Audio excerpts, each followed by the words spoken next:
اللہ کریم نے قرآن مجید فرقان حمید کے دوسرے پارے کے اندر ارشاد فرمایا کہ والذین آمنوا اشد حبا للہ، فرمایا وہ لوگ جو ایمان لائے وہ اپنے رب سے شدید محبت کرتے ہیں،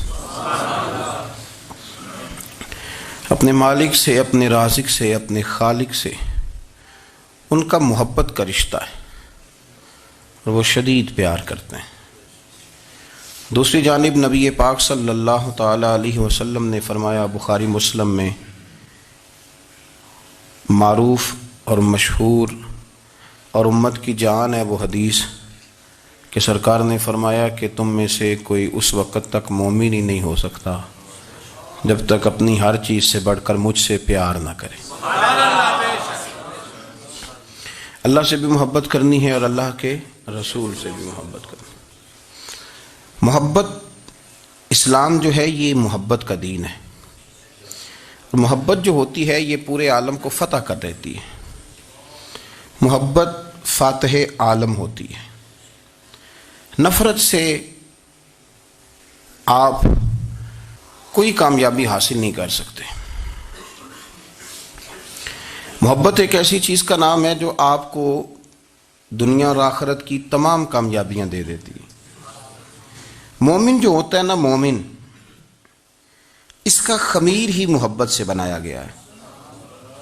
مشکات میں حدیث ہے، نبی پاک علیہ السلام نے فرمایا قال المؤمن معلف، فرمایا یہ جو مومن ہوتا ہے نا یہ محبت والا ہوتا ہے۔ اور حضور فرمانے لگے اس بندے میں کوئی خیر ہی نہیں، اس میں کوئی بھلائی ہی نہیں جو نہ محبت کرے اور نہ اس سے محبت کی جائے۔ مومن محبت والا ہوتا ہے، الفت والا ہوتا ہے، پیار والا ہوتا ہے، پریم والا ہوتا ہے۔ وہ بندے میں بھلائی نہیں جو نہ پیار کرے اور نہ کوئی اس سے پیار کیا جائے۔ محبت کا فروغ حسن ہے دین کا۔ آپ دیکھیں نا، نبی پاک صلی اللہ علیہ وسلم نے صحابہ کے بارے میں فرمایا کہ میرے صحابہ سے اس لیے محبت کرو کہ یہ میرے صحابہ ہیں۔ اہل بیت نبوت کا معاملہ آیا تو نبی پاک صلی اللہ تعالی علیہ وسلم نے اپنے اہل بیت نبوت کو چادر کے نیچے چھپا کے اور پھر ہاتھ اٹھا کے کہا، اے اللہ یہ میرے اہل بیت ہیں، میں ان سے محبت کرتا ہوں، تو بھی ان سے محبت فرمانا۔ آپ ذرا غور کریں کہ یہ محبت کہاں کہاں پہنچتی ہے، اللہ سے، اللہ کے رسول سے، حضور کے صحابہ سے، بات اہل بیت تک آئی تو کہا، اے اللہ میں ان سے محبت کرتا ہوں، تو بھی ان سے محبت فرما، اور میرے مالک جو ان سے محبت کرے تو ان سب سے بھی محبت فرما۔ فروغ محبت، اشاعت محبت، تبلیغ محبت بڑا ضروری کام ہے۔ لیکن نا، ایک تو یہ تھی کہ دین کے معاملے میں محبتیں جو شرعی محبتیں کہلاتی ہیں، اور ایک ہیں ہماری طبعی محبتیں۔ حضور صلی اللہ علیہ وسلم نے ہمیں حکم دیا ہے، فرمایا اپنی بیوی سے بغض نہ رکھنا۔ اس کا معنی یہ ہوا کہ کچھ لوگ ایسے ہیں جو بیوی کا بغض بھی پال لیتے ہیں۔ مقابلہ ہو رہا ہوتا ہے میاں بیوی کا، بحث ہو رہی ہوتی ہے، ایک دوسرے کے خلاف دلائل جمع ہو رہے ہوتے ہیں، ایک جنگ مچی ہوتی ہے۔ فرمایا اس سے بغض نہ رکھنا، کوئی عادت نہ پسند ہو تو وہ عادت دیکھ لینا جو تمہیں پسند ہے، عداوت نہ پیدا کرنا۔ ہاں دین اظہار بیزاری کا حکم دیتا ہے، پر ان کے ساتھ جو رب رسول کے دشمن ہیں۔ باقی فروغ محبت میں اپنا کردار ادا کرو۔ دیکھیں نا، حضور صلی اللہ علیہ وسلم نے فرمایا جس نے محبت کے ساتھ ماں باپ کا چہرہ دیکھا اللہ اسے کامل حج کا ثواب عطا کرے گا۔ لیکن حدیث میں جو حضور نے شرط لگائی، اس شرط کا خیال رکھنا ہے۔ کس طرح چہرہ دیکھنا ہے؟ فرمایا ماں باپ کا چہرہ دیکھو۔ کس طرح؟ اچھا، یہ حدیث بتاتی ہے کہ کچھ لوگ ایسے ہیں جو چہرہ دیکھتے ہیں پر محبت سے نہیں دیکھتے۔ ابا جی کی کچھ باتیں کڑوی بھی لگتی ہیں نا، تو کئی دفعہ کچھ بچے چہرہ دیکھتے ہیں پر محبت سے نہیں دیکھتے، تو حضور نے فرمایا تو محبت سے چہرہ دیکھ، تیرے رسول کا وعدہ ہے رب مقبول حج کا ثواب دے گا۔ صحابی عرض کرنے لگے، یا رسول اللہ صلی اللہ علیہ وسلم اگر میں 2 دفعہ دیکھوں؟ تو حضور نے فرمایا 2 حج کا ثواب۔ اس نے کہا حضور میں دن میں 3 دفعہ دیکھوں؟ تو فرمایا 3 حج کا ثواب۔ اس نے چوتھی بار کی بات کی تو حضرت ابو ہریرہ فرماتے ہیں حضور نے فرمایا تو جو پوچھتا رہے گا اور میں بتاتا رہوں گا تو بات ختم نہ کریں۔ حضور حکم کریں، فرمایا تو 100 دفعہ دیکھ، اللہ 100 حج کا ثواب عطا کرے۔ بات کو ختم کرتے ہیں۔ تو جتنی دفعہ دیکھ اللہ تجھے اتنے حج کا، شرط یہ ہے کہ ذرا پیار سے دیکھ، ذرا محبت سے دیکھ۔ نفسیات کا ڈاکٹر بوڑھوں کو نیند کی دوائی کیوں دیتا ہے؟ وہ اس لیے دیتا ہے کہ ان کے بچے انہیں وقت نہیں دیتے۔ بچے کو بہلایا جا سکتا ہے، بوڑھے کو بہلایا نہیں جا سکتا، اس لیے کہ جو بوڑھا ہوتا ہے نا اس کے پیچھے پوری ایک داستان زندگی ہوتی ہے، تاریخ ہوتی ہے، وہ کبھی کسی چیز کا مالک رہا ہے، سربراہ رہا ہے۔ اولڈ ہاؤس پاکستان میں تیزی سے اس لیے بن رہے ہیں کہ بچوں کی جو خاص الفت تھی نا ماں باپ سے وہ رہی نہیں، ورنہ اگر ایک والد 6 بچوں کا خیال رکھ سکتا تھا تو 6 بچے مل کے ایک باپ کو بھی تو سنبھال سکتے تھے نا، ماں کا بھی خیال کر سکتے تھے نا۔ محبت کا فروغ جب ہو، آپ ماں باپ کو ٹائم دیں، ان کے پاس بیٹھیں، ان کے ساتھ تھوڑا وقت بتائیں، سارے معاملات ٹھیک ہو جائیں گے۔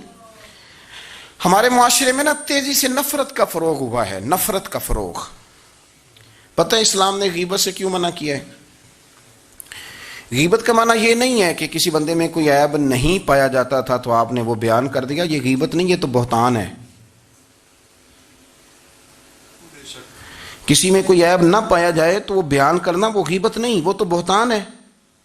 غیبت کی تفصیل یہ ہے، تشریح یہ ہے، غیبت کی تعریف یہ ہے کہ کسی میں کوئی عیب پایا جاتا تھا، آپ نے وہ اس کی غیر موجودگی میں ڈسکس کیا تو اس کا نام غیبت ہے۔ وہ عیب تھا، آپ سچ ہی بول رہے تھے، آپ ٹھیک کہہ رہے تھے، عیب واقعی تھا، پر اسلام اس کو پسند نہیں کرتا۔ اسلام کہتا ہے کہ اگر تو سمجھتا تھا یہ عیب ہے تو جا کے اس کی تبلیغ کر، اس کو بتا، اس کو کہہ میاں یہ غلطی چھوڑ دے، تو نے ڈسکس کیوں کیا؟ آپ کسی شخص کے پاس بیٹھیں اور کسی دوسرے آدمی کی تعریف کریں، آپ کہیں کہ بڑا اچھا ہے، بڑا بامروت ہے، مہمان نواز ہے، با اخلاق ہے، وعدے کو وفا کرنے والا ہے، دیانتدار ہے، سچ بولتا ہے، آپ تعریفیں کریں۔ آپ کسی کے سامنے تعریف کریں گے نا تو بندہ کہے گا یار کسی دن ملاقات تو کرا، اور جب وہ ملے گا تو اس کی آنکھوں کے اندر ایک خاص کشش ہوگی، پیار ہوگا، ملنے کو جی چاہے گا، ایک خاص راحت ہوگی۔ یہ کب ہوگا؟ جب آپ نے کسی کی تعریف کر دی۔ لیکن اگر آپ کسی کی غیبت کریں گے، کسی کے بارے میں کہیں گے بڑا غلط ہے جی، لوٹ لیتا ہے جی، چور ہے جی، فاسق ہے جی، تو بندہ اگر کبھی مل بھی گیا تو اس سے سلام لینے کو دل۔ ہم نے پتہ کیا کیا ہے؟ تیزی کے ساتھ فروغ پایا ہے ہمارے ہاں نفرت کا ماحول، تیزی کے ساتھ فروغ پایا ہے ہم نے نا، تیزی سے۔ آپ کھول لیں، کوئی یوٹیوب کھول لیں، کوئی ایسا چینل کھول لیں، بس لڑائی ہے، فلانا فلانے سے لڑ رہا ہے، فلانا۔ مذہبی لوگوں کی میں منت کرتا ہوں کہ خدا را دین کو اس طرح کا ماحول تو نہ آپ دیں کہ لوگ کہیں کہ ان میں کوئی شے ہے ہی نہیں، فلانا فلانے کا جواب دے رہا ہے، فلانا فلانے کا، اور بازاری زبان استعمال کی جا رہی ہے۔ اور ٹھیک ہے، مسلمات جو طے تھے لوگوں نے تو ان کو بھی چھیڑنا شروع کر دیا، اور تضحیق کی جاتی ہے، لفظ اس طرح کے اختیار کیے جاتے ہیں جو ویسے ہی وزادار آدمی بولنا پسند نہیں کرتے۔ کیا آپ اپنی شکل دکھا رہے ہیں کفر کو کہ یہاں نفرت ہی نفرت ہے، اور وہ باتیں جن کو بالکل چھیڑنا نہیں چاہیے تھا ان پر بھی آپ کلام کرتے ہیں۔ آپ نے کوئی چیز نہیں چھوڑی، اس پر آپ نے بحث نہ کی ہو، الجھایا نہ ہو، میلہ لگا دیا، اللہ جانے کوئی کیا بول رہا ہے۔ دعوت دین کون دے گا؟ پیغام حق کون سنائے گا؟ فلانا فلانے کا جواب دے رہا ہے، اور پھر وہ دوسرے کا جواب دے رہا ہے، تیسرا تیسرے پہ تبصرہ کر رہا ہے، چوتھا پانچویں پہ تبصرہ کر رہا ہے۔ یہ کب تک بات ایسے چلے گی؟ یہی حال سیاسی لوگوں کا ہے۔ میرے ملک کا جو نوجوان اب بڑا ہو رہا ہے نا، میں بڑی ذمہ داری سے بتا رہا ہوں، وہ جیسے ہی بڑا ہوتا ہے تو وہ سمجھتا ہے میں ڈاکوؤں کے ملک میں پیدا ہوا ہوں، وہ سمجھتا ہے یہ شاید چوروں کی دھرتی ہے، وہ سمجھتا ہے شاید یہاں سب دھوکے باز ہیں۔ ہم اس طرح سے نچوڑ کے لوگوں کے دلوں میں نفرت بھری ہے، نچوڑ کے کہ لوگ سمجھنے لگے ہیں اس ملک میں تو کوئی بندہ دیانتدار ہے ہی نہیں، کوئی بندہ اچھا ہے ہی نہیں، کوئی بندہ نیک ہے ہی نہیں۔ مذاق اڑاتے ایک صاحب میرے پاس آئے ہوئے تھے، کہنے لگے پیر صاحب 11 سال ہو گئے پولیس کی نوکری کرتا ہوں، 1 روپیہ رشوت نہیں لی۔ وہ چلا گیا، میں نے اسے تھپکی دی تو وہ نکلا ہے، تو ایک بندہ کہنے لگا سب انہیں جو ہوتے نہیں نہ سکتا۔ میں نے کہا یار تو منشی ہے اللہ کی رحمت کا، یہ میرے رسول اللہ کا دین ہے اور قیامت تک لوگ اس پر عمل کریں گے۔ اس نے 11 سال کا ہے، وہ 40 سال بھی کہتا تو میں ماننے کو تیار ہوں۔ کیوں کچھی باتیں کرتے ہیں؟ آپ نے تو تباہی کر دی، کوئی بندہ ٹھیک نہیں بچا۔ ایسے میلہ لگا ہوا ہے اس دھرتی کو آپ برا کہتے ہیں؟ اس کو چوروں کی اور ڈکیت کی اور فرار لوگوں کی آپ دھرتی کہتے ہیں؟ یہ وہ دھرتی ہے جس نے داتا گنج بخش علی حجویری جیسے لوگ رکھے ہوئے ہیں. یہ وہ دھرتی ہے جہاں بابا فرید جیسے لوگ بستے ہیں. کیا بات کرتے ہیں صاحب؟ یہ اتنے بزرگ ترین لوگ یہاں بستے ہیں اور آپ کیا بات کرتے ہیں؟ اور دیکھیں میں بالکل ہی غیر سیاسی اور غیر جانبدار رہتا ہوں ملکی معاملات میں، لیکن جس شخص نے پاکستان کو ایٹمی قوت بنانے کے لیے، اب تو بڑی عمارت ہو گئی ہے، غربت میں جس بندے نے کام شروع کیا تھا کہ ایٹمی طاقت بن جائے، اس نے کوئی کام کیا کہ نہیں کیا؟ آپ کو پاورفل بنایا کہ نہیں بنایا؟ کبھی تبصرہ ہوتا ہے اس پر بھی؟ ہمیں لاکھ اختلاف صحیح، ہم بھی بات کرتے ہیں مخالفت میں، لیکن تباہی نہیں اتار دی ہم نے، توہین کر کر کے، نفرت پھیلا پھیلا کے. اس سے پہلے جو حکومت گئی شاید اس کا سب سے بڑا مخالف میں ہوں، لیکن ایسا نہیں ہے کہ انہوں نے کوئی کام بھی ایسا نہیں جو اچھا نہ کیا ہو. ایسا نہیں ہے. میں ملک بھر میں سفر کرتا رہتا ہوں، میں دیکھتا ہوں بہت ساری جگہیں ایسی ہیں، بہت سارے دیہات ایسے ہیں جس میں بڑے بڑے شاندار روڈ بنائے گئے، کام کیا گیا. ان کی 99 خامیاں اپنی جگہ پر، خوبی کا بھی تو ذکر کریں. یہی حال اس گورنمنٹ کا ہو رہا ہے. لاٹھ لے کے لوگ ہیں، یہ بھی گندا وہ بھی گندا. یہ آپ کس طرح کی بات کر رہے ہیں؟ آپ نے تو ملک کو یہ نام دے دیا ہے کہ یہاں کوئی اچھا انسان بستا ہی نہیں. مولوی ہیں تو سارے برے ہیں، پیر ہیں تو سارے برے ہیں. کیا بات کرتے ہیں صاحب؟ یہ میرے رسول اللہ کی قوم ہے، یہ نبی پاک کی امت ہے، اور حضور نے فرمایا میری امت کبھی گمراہی پر جمع نہیں ہوگی. یہ نہیں ہو سکتا سارے لوگ ہی غلط ہو جائیں. لیکن ہم نے تباہی اتار دی. جس کے ہاتھ میں سپیکر آتا ہے وہ سب کی پگڑیاں اچھالنا ضروری سمجھتا ہے. جس کے ہاتھ میں قلم آتا ہے وہ کہتا ہے چونکہ میں لکھ رہا ہوں تو میں اکیلا ٹھیک ہوں، باقی سارے غلط ہیں. محبت کو فروغ دیں، پیار کریں، اخوت کا رنگ دیکھیں. حاتم طائی کی بیٹی مجرم بن کے آئی تھی، مجرم بن کے، کلمہ نہیں پڑھتی تھی، اور اس کو سامنے کھڑے کر کے میرے نبی پاک نے فرمایا تیرا باپ کلمہ نہیں پڑھتا تھا پر اس میں عادتیں اچھی پائی جاتی تھیں، اس کی صفات ٹھیک تھیں. یعنی حضور تعریف کر رہے ہیں، نبی پاک تعریف، اور ہماری زبان گونگ ہو جاتی ہے تعریف کی دفعہ. ہم تو جو میری بات مان گیا وہ بندہ ٹھیک ہے، اور جس نے میری بات نہیں مانی وہ بندہ درست ہے. یہ گونگ ہو جاتا ہے ہمارا مزاج. اپنی زندگی میں اچھے الفاظ ادا کریں. اولیاء اللہ کے بارے میں، ان لوگوں کے بارے میں جو مسلمہ بزرگ ہیں، ہمارے امت کے مسلمہ بزرگ ہیں، ان کے بارے میں ہم ایسی کمزور باتیں کرتے ہیں جن کا سرے سے کوئی وجود نہیں، سرے سے کوئی داستان نہیں ان لوگوں کی. تو یاد رکھیں میرے عزیز، میرے رسول کریم صلی اللہ تعالی علیہ وآلہ وسلم نے جو ہمیں دین دیا وہ محبت والا دین ہے، وہ پیار والا دین ہے، وہ اخوت والا دین ہے. اس میں پیار کریں گے، پیار آگے لے کے جائیں گے، پیار کو فروغ دیں گے. سنیں حدیث میرے نبی پاک علیہ السلام نے فرمایا قیامت کے دن رب کریم فرمائے گا کہاں ہیں وہ لوگ؟ منادی اعلان کرے گا میدان محشر میں، کوئی آدمی اعلان کر وہ کہاں ہیں لوگ؟ اور تو کس کو ڈھونڈ رہا ہے؟ فرمایا مجھے رب نے بھیجا ہے کہ وہ بندے ڈھونڈ کے لاؤ جو دنیا میں میری رضا کے لیے ایک دوسرے سے محبت کیا کرتے. وہ بندے ڈھونڈ کے لاؤ. بندے ڈھونڈے جائیں گے. یا رسول اللہ رب ان کا کیا کرے گا؟ تو نبی کریم صلی اللہ علیہ وسلم فرمانے لگے رب فرمائے گا تم دنیا میں میری رضا کے لیے ایک دوسرے سے پیار کرتے تھے، آج میرے عرش کے سائے کے علاوہ سایہ کوئی نہیں، آج میں تمہیں اپنے عرش کے سائے میں جگہ عطا کروں گا. میری رضا کے لیے پیار کیا تم نے، میری رضا کے لیے محبت. خدا را تھوڑا تھوڑا لوگوں سے پیار شروع کریں. آپ یقین کریں وہ پولیس والے سے آپ کہیں نا کہ تو اپنا رویہ ٹھیک کر، تو کہتے تو انہیں پتہ نہیں بندے کس طرح دا ساڑھنا سلوک کرتے ہیں. وہ بھی مطمئن ہے، وہ کہتا ہے اگر میں گالی گلوچ کر رہا ہوں تو میں ٹھیک کر رہا ہوں. وہ کہتا ہے یہ لوگ لائے کیس ہیں. آپ دیکھ لیں، آپ سمجھ لیں چیزوں کو. میں نے ڈاکٹر صاحب سے کہا کہ تھوڑی سی آپ لوگوں سے شفقت کریں، غریب لوگ آتے ہیں تو کہتے ہیں مفت دوائی دیں تو یہ بیچ دیتے ہیں جا کے. ہر شخص نے ایک دوسرے کے خلاف کہانی بنا لی، نفرت کے لیے کوئی نہ کوئی پلان کر لیا. ہمیں باتیں مل گئیں، ہم نے داستان سرائی کر لی، ہم نے اپنے ذہن کو اکٹھا کر لیا.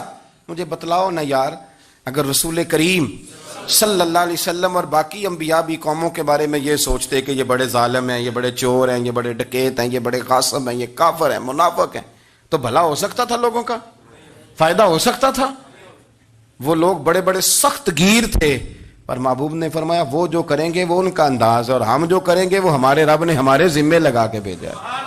اپنی زندگی میں تلاش کریں اور پیار کریں اور اچھے لفظوں سے لوگوں کو یاد کریں اور خوبصورت لہجہ اختیار کریں اور ٹھنڈی اور اچھی باتیں کرنے کی کوشش کریں اللہ کی رضا کے لیے، اللہ کی رضا کے لیے، اللہ کے بندوں سے پیار۔ یارو دیکھو، عورت ہو طوائف، زندگی ساری بیت جائے گناہوں میں، لیکن میرے نبی پاک فرماتے ہیں وہ رب کی رضا کے لیے کتے سے بھی پیار کر لے تو رب اسے جنت عطا کر دیتا ہے۔ تو کتے کو پانی پلا گئی نا اللہ کی رضا کے لیے، اسے کوئی فائدہ تو نہیں تھا نا، وہ اللہ کی رضا کے لیے پلا گئی، تو رب کریم نے اس کے سارے گناہوں کو، کسی سے پیار تو کریں، خدا را کسی سے پیار تو کریں۔ اس سال میرے گاؤں کے میلے کی بھیڑ میں جو گم ہوا وہ ایک بھکارن کا لال تھا، اس غریب کو تلاش تھی متاع خلوص کی، اور مخلوق چپ رہی کہ یہ مشکل سوال تھا۔ یار کوئی شخص ایسا بچا ہی نہیں جس سے لوگ امید کریں، توقع کریں کہ مجھے یہ اپنا کندھا دے گا میں سر رکھ کے رو لوں گا۔ کوئی ایک ایسا شخص ملا ہی نہیں جس کے بارے میں لوگ کہیں کہ بڑا مخلص ہے یار، اتنی بڑی میرے محبوب کی امت، ہر حکومت غلط، ہر شخص غلط، ہر بندہ برا، ہر جماعت بری، اللہ کی رضا کے لیے کچھ لوگوں کے لیے فروغ محبت کا بھی فریضہ سر انجام دیں۔ کیسے لوگوں کو یہ بات سمجھائی جائے؟ حضرت ابو ادریس خولانی رضی اللہ تعالیٰ عنہ تابعی ہیں، حافظ منذری نے الترغیب و ترہیب میں لکھا ہے، فرماتے ہیں کہ حضرت ابو ادریس خولانی کہ میں دمشق کی جامع مسجد میں گیا تو میں نے ایک چمکدار چہرے والا، سیاہ داڑھی والا، چمکتے دانتوں والا خوبصورت نوجوان نبی پاک کی حدیثیں بیان کرتا دیکھا۔ اس کے چاروں جانب حضور کے غلام بیٹھے تھے۔ میں نے ایک شخص سے کہا یار بڑا حسین چہرہ ہے، بڑا ہی خوبصورت انداز ہے، کون ہے بندہ؟ انہوں نے کہا آپ نہیں جانتے، یہ صحابی رسول حضرت معاذ ابن جبل ہے رضی اللہ تعالی عنہ۔ حضرت معاذ ابن جبل کا انتقال بھی کچھ 40 سال کی عمر سے پہلے ہو گیا تھا، لیکن ان پر حضور کا اعتماد اتنا تھا کہ حضور نے اپنی حیات ظاہرہ میں گورنر بنایا انہیں صوبے۔ چمکدار دانت، حدیثیں بیان کر رہے ہیں۔ حضرت ابو ادریس خولانی رضی اللہ تعالیٰ عنہ کہتے ہیں رش بڑا تھا، میرے دل میں خواہش ہوئی کہ آج تو لوگ زیادہ ہیں، کل آؤں گا ملاقات کروں گا۔ کہتے ہیں اگلے دن میں اپنی طرف سے سب سے پہلے گیا، پر حضرت معاذ ابن جبل تو مجھ سے پہلے مسجد میں موجود تھے اور وہ نفل پڑھ رہے تھے، اللہ اللہ کر رہے تھے۔ تو میں نے ان کے ساتھ سلام لی، فرمانے لگے کیسے آئے ہو؟ تو میں نے کہا حضور کل آپ کو دیکھا ہے، آپ کی باتیں سنی ہیں، تو گویا آپ کا تو چہرہ ساری رات میری آنکھوں کے سامنے رہا ہے، تو میں تو سویرے زیارت کی غرض سے حاضر ہوا ہوں۔ اللہ کی رضا کے لیے مجھے آپ اچھے لگیں، اللہ کی رضا کے لیے۔ کوئی بندہ ایسا بھی تو ہو نا، کوئی غریب، کوئی مسکین، کوئی عالم، کوئی صوفی، کوئی درویش، کوئی ذاتی تعلق نہ ہو، تعلق کیا ہو؟ اللہ کی رضا۔ آپ مجھے اچھے لگیں۔ حضرت سیدنا معاذ ابن جبل فرمانے لگے واقعی ایسا ہی ہے؟ عرض کی حضور بالکل ایسا ہی ہے۔ تو فرماتے میں نے چادر لی ہوئی تھی، حضرت معاذ ابن جبل نے میری چادر کو پکڑ کے کھینچا، فرمایا پکی بات کر یار۔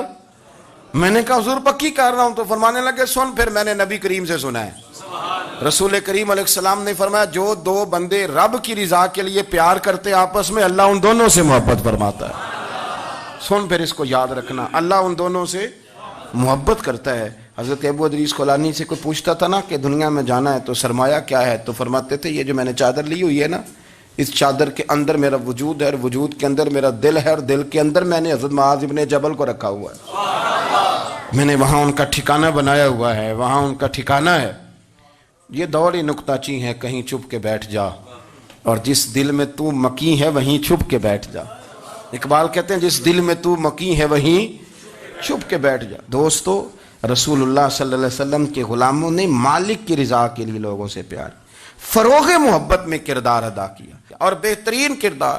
آپ اپنی زندگی میں کچھ چیزیں ایسی بنائیں جن میں فقط اللہ کی رضا کے لیے محبت، خالق کی رضا کے لیے پیار، خالق کی رضا۔ آپ یقین کریں اگر تھوڑا تھوڑا کر کے ہم اس محبت کو فروغ دیں نا اپنے دلوں میں، تو بہت سارے بادل چھٹیں گے۔ ہم نے نا وہ تیزی سے دولت کو، لالچ کو، میں اکثر کہتا ہوں کہ میاں بیوی کا جو رشتہ ہوتا ہے نا، اس کو اللہ پاک نے نا قرآن پاک میں اپنی نشانیوں میں سے ایک نشانی قرار دیا ہے۔ ان دونوں کی وجہ سے گھر چلنا ہے، بچوں کی پرورش ہونی ہے، نظام زندگی۔ آپ گھر سکون کے لیے جاتے ہیں، اطمینان کے لیے۔ آپ اپنے گھر کے اندر جیسے بھی ہوں، آپ کہتے ہیں یہاں مجھے کوئی پریشانی، یہ میرا اپنا بیڈ ہے، اپنا بستر ہے۔ لیکن اگر اسی رشتے میں جب آپ بیج بوئیں تو سب سے پہلے دولت کا بوئیں. اگر لڑکے والے یہ لالچ کرتے ہیں نا لڑکی کیا لے کے آئے گی, تو لڑکی والوں کا بھی لالچ ہوتا ہے کہ لڑکا کماتا کیا ہے. ان کو بھی پتا ہوتا ہے کہ کتنے پیسے لاتا ہے, کیا کمائی ہے, کتنا کو جھاڑو پھیر لیتا ہے. آپ نے جب بنیاد یہ رکھی, مجھے دیانتداری سے بتانا کہ پورا نیک ہو, پورا شریف ہو, پورا پرہیزگار ہو, لیکن دولت صحیح نہ کماتا ہو تو رشتہ آسانی سے ہو جاتا ہے. وہ بس سارا کچھ ٹھیک ہے, چلو کمائی تھوڑی سی کم ہے, وہ مشکل سے گزارا ہوگا. وہ کہتے ہیں نہیں جی نہیں, بھوکے تو نہیں نہ مرنا. کیوں؟ ہم نے اس کے اندر جب دولت کو شامل کر لیا, آ گئی دولت, تب جس رشتے کی بنیادی دولت پہ ہوگی وہاں آپ وفا تلاش کریں گے, وہاں ہم خلوص تلاش کریں گے, وہاں ہم للہیت تلاش کریں گے. اللہ کرے ہو جائے, لیکن وہ ہمارے مائنڈ سیٹ میں یہ بات ہوتی ہے کہ یہ جو معاملہ ہے یہ گڑبڑ ہے. اگر رضا الہی مقصود ہو, اگر اللہ کی رضا مقصود ہو. حضرت فاطمہ بنت قیس ایک صحابیاں تھیں, انہیں طلاق ہو گئی. ان کے لیے دو رشتے آئے, ایک حضرت عبد الرحمن ابن عوف کا مالدار ترین آدمی تھے, اور ایک حضور کے غلام تھے, وہ بڑے غریب تھے, مسکین تھے. ان کے والدین کی خواہش تھی کہ عبد الرحمن ابن عوف سے شادی ہو جائے, وہ بھی تو بڑے نیک ہیں, پارسا ہیں, عشرہ مبشرہ ہیں. حضرت فاطمہ بنت قیس نے کسی بندے کی ڈیوٹی لگائی, کہنے لگی پتہ کرو نبی پاک کی رضا کیا ہے, حضور کی رضا کدھر ہے. تو پتہ چلا حضور کی خواہش غریب کی طرف ہے. تو وہ خاتون اپنے ماں باپ کو کہنے لگی میرا نا اس غریب سے رشتہ کرا دو. انہوں نے کہا پتر, بیٹیوں کے بارے میں ماں باپ بڑے احساس ہوتے ہیں, ہم چاہتے ہیں کہ عبد الرحمن ابن عوف مالدار ہے تو وہ بھی تو نیک ہے نا, حضور نے دنیا میں جنت کی بشارت دی, اور ان کا بڑا اعزاز ہے, حضور نے ان کے پیچھے نماز پڑھی, بڑا مرتبہ بڑا مقام والا صحابی ہے, وہ تو غریب آدمی ہے, اور پھر حضور نے حکم تو نہیں نہ دیا, خواہش کا اظہار کیا ہے. اس بی بی کے جملے بڑے شاندار ہیں. کہنے لگی آپ مجھے اللہ کی رضا کے لیے نا میرے نبی کے حوالے کر دیں, مجھے امید ہے اللہ رسول مجھے کبھی ضائع نہیں فرمائیں گے, مجھے حوالے کریں رسول کائنات. چھوڑیں کو ضروری ہے دنیا داری ہر طرف دیکھنا, کہیں کوئی کام ایسا بھی تو ہو نا جو محبت کے زور پہ ہو, جو محبت کے لیے ہو. کوئی ہمارے پاس بڑے سارے لوگ آتے ہیں, بڑے سارے لوگ آتے ہیں, اور ہم اس قابل بھی نہیں جتنے لوگ آ جاتے ہیں. میں صحیح کہہ رہا ہوں, بالکل کوئی حیثیت نہیں 1% بھی. جب پلٹ کے دیکھتے ہیں تو شرم آتی ہے کہ یار اتنی دور سے بندہ چل کے آ گیا, اس کو کیسے سمجھائیں, کس طرح کر کے. تو ایک آدھ دن پہلے ایک بزرگ آ گئے, اور وہ اچھے صاف ستھرا ان کا مزاج تھا, بڑے شاندار. تو میں زیارت کے لیے ہوں, تو میں نے کہا زیارت شیارت والا تو کھاتا کوئی نہیں, چلو آپ آ گئے ہیں تو کوئی حکم کریں. تو کہنے لگے کوئی حکم نہیں, میں اللہ کی رضا کے لیے آیا ہوں. یہ کوئی تقریر نہیں تھی, کوئی خطبہ نہیں تھا, نہ ان کے سامنے سپیکر تھا, نہ وہ شور کر رہے تھے, نہ وہ نعرے لگوا رہے تھے, نہ وہ ہاتھوں پہ ہاتھ مار رہے تھے. اور اس بندے نے کہا اللہ کی رضا کے لیے آیا ہوں, تو وہ بھی رو پڑے تو میں بھی رو پڑا. ختم ہو گئی بات. اب بات کو سمجھیں, یہ اتنا تگڑا رشتہ ہے نا یار. کسی رشتے کے بیچ برادری ہوتی ہے, کسی رشتے کے بیچ خاندان ہوتا ہے, کسی رشتے کے بیچ قبیلہ ہوتا ہے, کسی رشتے کے بیچ رنگ نسل ہوتی. وہ کتنا تگڑا رشتہ ہے کہ دو بندوں کا رشتہ ہو, ایک بیچ میں خدا ہو, دوسرے محمد مصطفیٰ ہو. آپ کتنا اسے مضبوط رشتہ سمجھیں گے جس کے بیچ اللہ رسول ہو. اتنا تگڑا رشتہ, اتنا مضبوط تعلق, اتنی وسعت اس کے اندر. اللہ کی رضا کے لیے حضرت موسیٰ کلیم اللہ علی نبینا علیہ الصلوۃ والسلام سے رب کریم نے فرمایا, کہا اے موسیٰ میری رضا کے لیے بھی کوئی کام کیا ہے؟ حضرت موسیٰ علیہ السلام نے عرض کی یا اللہ میں نے تبلیغ کی. تو فرمایا وہ تو آپ کی ذمہ داری تھی. امام غزالی نے روایت لکھی ہے, اے اللہ میں نے آپ کے تمام احکامات پہ عمل کیا, موسیٰ وہ تو آپ نے کمال کیا, اللہ کے پیغمبر ہیں, تو میری رضا کے لیے تو یا اللہ تیری رضا کے لیے کیا ہے؟ تو رب کریم نے فرمایا کسی بندے سے صرف اس لیے پیار کیا ہے کہ وہ اللہ کا بندہ ہے, فقط اس لیے پیار کیا ہو کہ وہ اللہ کا بندہ ہے, فقط اس لیے. میرے عزیز آپ بات کو سمجھیں, زندگی میں فروغ محبت پر کچھ کام کریں, کچھ تھوڑا سا کوشش کریں گرد جھاڑنے کی, کچھ گرد جھاڑنے کی. کو ہم نے نا ایک سٹیٹس بنا لیا ہے. اب تو مسلمان پہلے فرقوں میں بٹے, قبیلوں میں بٹے, اب شہروں میں بٹ گئے. آپ کبھی گجرانوالہ کے لوگوں سے پوچھو نا گجرات, تو کہو ہو گجرات والے تو اللہ بچائے, کہتے ہیں کہ نہیں؟ گجرات کے لوگوں سے پوچھے گجرانوالہ تو کہتے ہوتے کھاندے ہی بڑا نے, کس کی بات کر رہے ہیں. تو گجرانوالہ والوں سے پوچھیں لاہور والے, کہتے توبہ لاہوریا جے. صحیح کون ہے؟ کوئی بھی نہیں. کیوں؟ اس لیے کہ ہم نے ہر شہر کے لیے کہاوت بنا لی ہے. میں صحیح کہہ رہا ہوں, ہر قبیلے کے لیے کوئی نہ کوئی, یہ ہم نے ظلم کیا اپنی جان, کہ ہم نے زیادتی کی, کہانیاں بن گئی, کہاوتیں بن گئی, شہروں کے لیے, علاقوں کے لیے, قبیلوں کے لیے. مقصود کیا تھا؟ کسی طریقے سے نفرت پروان چڑھے. کھانا ہے نا, کھانا تو آپ جو کھانا کھاتے ہیں وہ اپنے ذائقے کے مطابق کھاتے ہیں. سندھ کے لوگ جو کھانا کھاتے ہیں وہ اپنے, آپ کا کوئی حق نہیں آپ ان کے کھانے پر تنقید کریں, اس لیے کہ ان کا ذائقہ وہ ہے, اور ان کا بھی کوئی حق نہیں وہ آپ کے کھانے پر تنقید کریں, اس لیے کہ آپ کا ذائقہ. لیکن طنز کرتے ہیں. جو بات سمجھانا چاہتا ہوں وہ یہ ہے کہ ہم طنز کرتے ہیں, تنقید کرتے ہیں. تضحیک آمیز لہجہ ہمارا ہوتا ہے, اس لہجے کے اندر کمزوری ہوتی ہے, اس کے اندر اس طرح کی بناوٹ ہوتی ہے کہ محسوس ہوتا ہے کہ ہم سامنے والے کو بڑا نفرت کی نظر سے دیکھتے ہیں. یہ رویہ کبھی اختیار نہ کریں. اپنی زندگی میں کوشش کریں خلوص کے ساتھ, للہیت کے ساتھ. میرے نبی پاک علیہ وسلم نے صحابہ سے پوچھا تھا, بتاؤ دین کی مضبوط گرہ کون سی ہے, مضبوط گرہ دین کی. تو ایک صحابی نے کہا, یا رسول اللہ نماز. 5 وقت مسلمان جمع ہوتے ہیں, ایک دوسرے کا حال احوال پوچھتے ہیں, تو اس گرہ میں مسلمان بندے رہتے ہیں. حضور نے فرمایا تم نے بات ٹھیک کی پر میری مراد کو نہیں پہنچے.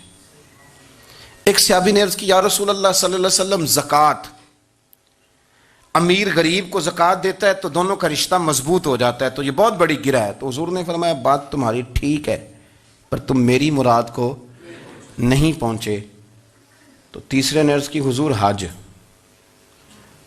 مختلف رنگوں کے, قبیلوں کے, نسلوں کے, علاقوں کے لوگ آتے ہیں, ایک ہی لباس پہنتے ہیں, ایک ہی بولی بولتے ہیں, لبیک اللہم لبیک. تو یہ بہت بڑی مضبوط گرہ ہے.